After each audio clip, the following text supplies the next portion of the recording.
आपल्याला जी जमीन खरेदी करावयाची आहे ती जमीन पाहण्यासाठी आपण जातो। जमिनीचे कागदपत्र पाहतो, त्याबाबत सर्च रिपोर्ट घेऊन पेपर नोटीस देऊन ती मिळकत आपण खरेदी घेतो। खरेदी खताप्रमाणे सातबाराच्या उतार्यावर नाव सुद्धा लावतो। परंतु प्रत्यक्षात ज्यावेळी आपण ती मिळकत वहिवाटण्यासाठी जातो त्यावेळी आपल्या असे लक्षात येते की त्या मिळकतीची वहिवाट उतार्यावरील क्षेत्रापेक्षा कमी आहे। आपल्या मिळकतीमध्ये लगत शेतकऱ्यांनी अतिक्रमण केलेले आहे।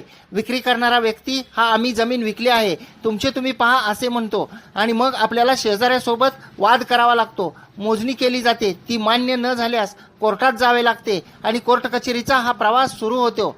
हे सर्व टाळण्यासाठी आपण कोणतीही मिळकत खरेदी करीत असताना ती मिळकत सातबाराच्या उतार्याप्रमाणे प्रत्यक्ष जागेवर आहे का याची खाजगी मोजणीने खात्री करा। क्षेत्र कमी असेल तर ते परत ताब्यात घेण्यासाठी मूळ मालकाला सांगा आणि त्यानंतरच खरेदी करा, म्हणजे कोर्टातले वाद आपण टाळू शकू।